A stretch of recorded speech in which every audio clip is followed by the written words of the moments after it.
మీరు ఎక్స్పెరిమెంటల్ సెట్టింగ్లో చూసుకుంటే it is a mild exercise, it is not ఇది. సో వాళ్ళు యోగా చేసే ఉన్నప్పుడు ఎంత చేశారని కూడా వాళ్ళు చెప్పాలి, ఏమి చేశారని చెప్పాలి. యోగాలో కూడా మీకు తెలిసినట్టు 144 ఆసనాలు ఉన్నాయనుకోండి, ఇప్పుడు శవాసనం అంటే పడుకోవడమే. ఓకే, అంటే సార్ అసలు నిజంగా 104 ఆసనాలు ఉన్నాయంటారా? యాక్చువల్గా ఐ డోంట్ నో, నాకు అసలు యోగా గురించి ఏమీ తెలియని వాళ్ళు మాట్లాడేటప్పుడు ఏదో ప్రాణాయామం అంటారు, మీరు అన్నట్టుగా శవాసన అంటారు, ఇలాంటి ఆసనాలు కొన్ని కొన్ని వింటూ ఉంటాం. ఎన్ని ఆసనాలు ఉన్నాయంటారు? అసలు అన్నీ చేయటం వల్ల నిజంగా బెనిఫిట్స్ ఉంటాయా? యోగా అనేది with increasing level of complexity, ఇప్పుడు కాంప్లెక్స్ యోగాలో డెఫినెట్గా ఉన్నాయి, అనుమానమే లేదు దాంట్లో. సో యోగా నిజంగా చెప్పాలనుకుంటే మీరు యోగా వల్ల బెనిఫిట్స్ లేవు అని తీసి పారేయడం కూడా నిజంగా బెనిఫిట్స్ ఉంటుంటే జాయింట్ ఫ్లెక్సిబిలిటీ అండి. ఇప్పుడు మీరు చూసినట్లయితే what is joint flexibility? Joint flexibility అంటే ఇప్పుడు మనం చూస్తాము, ఇప్పుడు మనం 15 ఏళ్ళు 20 ఏళ్ళ వయసులో ఈజీ కింద కూర్చోగలం, ఏదైనా వంగి తీసుకోగలం. మనం వయసు పెరిగే కొద్దికి మీరు 30స్లోకి వచ్చేసరికి అంత ఈజీగా మనం వంగలేము, కింద కూర్చోలేము, బాసిపుట్టేసి కింద కూర్చోవడం కష్టం మనకి. ఎందుకు? జాయింట్ ఫ్లెక్సిబిలిటీ తగ్గింది, స్టిఫ్గా ఉంటున్నాయి జాయింట్స్. ఇప్పుడు 50 ఏళ్ళు 60 ఏళ్ళు వచ్చిందనుకోండి, వాళ్ళు వంగడమే కష్టం.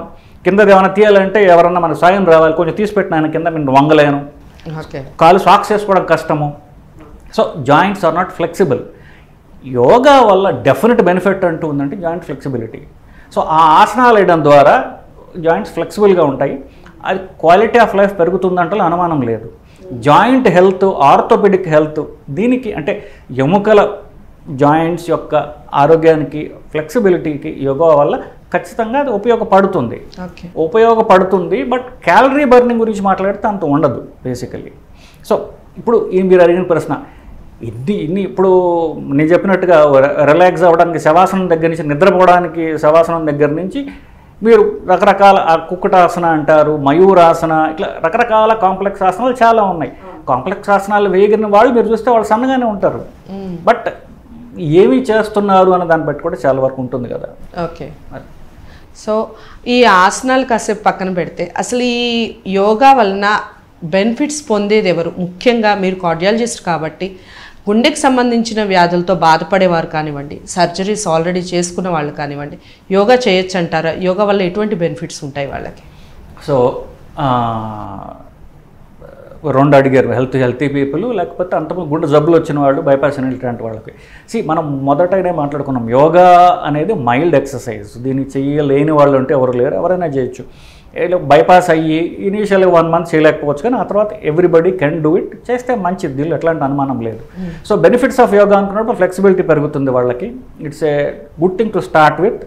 దాని తర్వాత they have to graduate to more complex things, either complex yoga ఆసనాలు కానివ్వండి, లేదా మీరు ఇక hard core running, jogging, weights ఇట్లాంటివి చేయకపోతే మీకు మంచి రియల్ బెనిఫిట్స్ రావు. మనం మళ్ళీ స్ట్రెస్ చేస్తున్నాను, yoga is good for joints and bones, yoga is good for stress relief. దాంతో కొంత మీరు రిలీజియస్ ఇవి కలుపుకున్నట్లయితే, జపాలు అవి ఇవి కలుపుకున్నట్లయితే మీకు మానసిక ప్రశాంతత రావచ్చు గాక. ప్రాణాయామం టోటల్ డిఫరెంట్, దాని గురించి మాట్లాడట్లేదు మనం యోగా వరకు, ఆసనాల వరకు చూసుకుంటే this is definitely beneficial, but you have to graduate to more complex things. ఇప్పుడు మీరు అడిగింది గుండె జబ్బు ఉన్నవాళ్ళు, గుండె బలహీనంగా ఉన్నవాళ్ళు, లేదా స్టెంట్ వేసుకున్న వాళ్ళు, బైపాస్ వేసుకున్న వాళ్ళు, వీళ్ళందరూ కూడా యోగా చేయడానికి అర్హులే. ఇన్ఫ్యాక్ట్ వాళ్ళు యోగా చేయడం మంచిదే వాళ్ళకి. బట్ ఇక్కడ మనం గుండె గురించి మాట్లాడుతున్నాం, జాయింట్స్ గురించి మాట్లాడట్లేదు. సో వాళ్ళకి యోగాతో స్టార్ట్ చేసినా యోగాతో ఎండ్ చేయకూడదు. యోగాతో స్టార్ట్ చేయండి, పొద్దున కావాలంటే లేచి యోగా చేయండి, బట్ సాయంత్రం మీరు రన్నింగ్కి, జాగింగ్కి వెళ్ళాలి, మీరు జిమ్కి వెళ్ళాలి, మీరు వెయిట్స్ చేయాలి, బరువు తగ్గడానికి ప్రయత్నం చేయాలి. బరువు తగ్గడానికి యోగా హెల్ప్ చేయదు. సో మీరు మిగతా చేస్తే మీకు గుండెకి, రక్తనాళాలకి, కొలెస్ట్రాల్కి, షుగర్, బీపీలకి పనికి వస్తుంది. ఓకే, సో నేను చెప్పినట్టుగా ఇది మాత్రమే కాదు, మిగతా కూడా చేయాలి. ఓకే, అంటే యోగా చేయటం వలన ఈ కొలెస్ట్రాల్ కానివ్వండి ఇవి తగ్గకపోయినా బీపీ, షుగర్ తగ్గుతుంది అనేది ఒక నానుడు ఉంది, కొంతమంది నమ్ముతారు కూడా దాన్ని ఎలా తీసుకోవాలి? అవి కనుక లేకపోతే అసలు గుండె జబ్బులే రావు కదా అని వాదిస్తారు కదా, దాన్ని ఎలా చెప్తారు మీరు? బీపీ, షుగరు తగ్గాలి అంటే బరువు తగ్గాలండి. ఓకే, నేను ఒక ఎగ్జాంపుల్ ఇస్తాను. నేను ఒక సింగరేణి ఏరియాలో ఒకసారి ఒక క్యాంప్కి వెళ్తే ఒక అతను కనిపించాడు. నాకు కనిపించి నేను 40 కిలోలు బరువు తగ్గాను అన్నాడు. ఎలా తగ్గావని? యోగా చేశాడన్నా. నేను యోగా చేస్తే అంత బరువు తగ్గరే, నువ్వేం చేసావయ్యా అన్న. నేను భస్త్రిక ప్రాణాయామం చేశాను. భస్త్రిక ప్రాణాయామం చేస్తే యోగా బరువు తగ్గవు. ఎలా తగ్గానంటే నా కడుపు మజిల్స్ నొప్పి పెట్టేదాకా ప్రతిరోజు చేసేవాడిని అండి అన్నాడు. ఓకే. అలా చేయగలిగితే అప్పుడు మీకు సింపుల్ భస్త్రిక అంటే అలా ఫోర్స్ఫుల్గా గాలి బయటికి వదలటం. సో గాలి బయటకు వదులుతూ అది అంటే అబ్డామినల్ మజిల్ ఎక్సర్సైజ్ అది. కానీ అతను కడుపు కండరాలు నొప్పి పుట్టే అంత ప్రతిరోజు చేసేవాడు. అలా చేయగలిగితే బరువు తగ్గుతారు. బరువు తగ్గితే షుగర్. అది యాక్చువల్గా అట్లాంటివి సేఫేనా సార్? లైఫ్కి సేఫే ఉంటుంది అట్లాంటి అలా బ్రీతింగ్ కంటిన్యూగా బయటికి గాలి వదులుతూ వేరే ప్రాబ్లమ్స్ ఇంకేవి రావంటారు అలాంటివి చేయటం వల్ల? ఇప్పుడు యోగా వల్ల ఒక మేజర్ బెనిఫిట్ ఏంటంటే బరువు తగ్గకపోవడం కాకపోయినా ఈ మానసిక ప్రశాంతత చాలా మందికి వస్తుందండి. అది ఎందుకంటే బ్రీదింగ్ రిలేటెడ్ థింగ్స్ ఉంటాయి కాబట్టి. ప్రాణాయామం జోడిస్తే కనుక ప్యూర్ ప్రాణాయామం చేసినా కూడా అంతే.